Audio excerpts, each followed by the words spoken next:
Spradling, the senior, has it.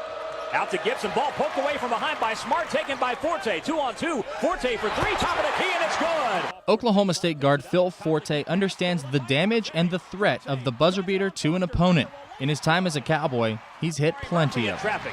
Turns, faces, tried to kick it to Smart, ball batted away. Smart recovers, right wing Forte, three-pointer is good.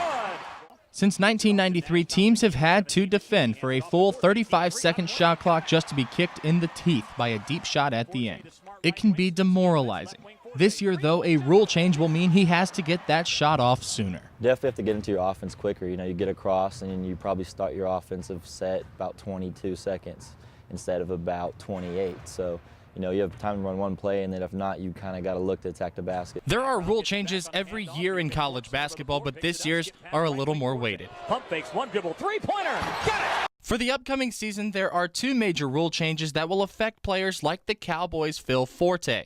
First, the shot clock in the men's game has been reduced from 35 seconds, where it has been for more than 20 years, down to 30 seconds. Now the defense not only has to defend for less time, but that gives guys like Forte 5 less seconds to drain a shot and an opponent.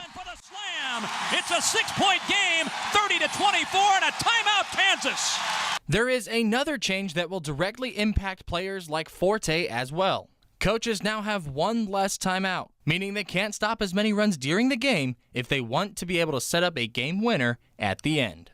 It's definitely going to speed the game up. I think it will make the game a little more interesting for the fans. It'll make for a lot more action and speed the process up. And so, like I said, it'll be a learning experience for us and the coaches as well. After experimenting with the 30-second shot clock last year in the postseason NIT, the NCAA approved the change for this season.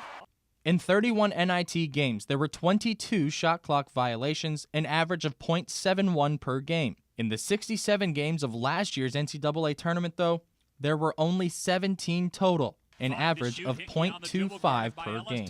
5 more total violations in 36 fewer games proves that the new shot clock is going to take some getting used to. Coach Ford has been stressing, get into an offense, call a play, whether it's me or Juwan or Tyree or whoever the guard, we got to get into a play quicker than we have in the past. Another change in preparation comes along with one fewer timeout. So often, coaches are seen frantically calling a timeout to stop a run and regroup their players. Less timeouts changes things a little bit. How you can call timeouts has changed more than anything. I can't call timeout during a live ball. My players have to call it. There's a lot of rule changes you're going to see that's going to take a little bit to get used to. We've talked about that. Our coaches aren't going to be able to help us, especially that second half when we're on the other end of the bench. It's just us. We don't have our coaches. We can't call time. They can't call timeout for us to group us together and regroup. So it's on us. We have to try to lead. We have to try to stay together and try to fix it ourselves. Now, with one less timeout and 5 less seconds to shoot, the pace of the game should be faster than ever, providing a bigger adrenaline rush for both players and fans. And senior leaders like Forte will be more vital than ever.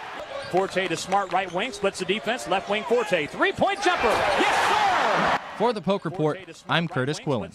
Left wing Forte, three-point jumper, yes sir!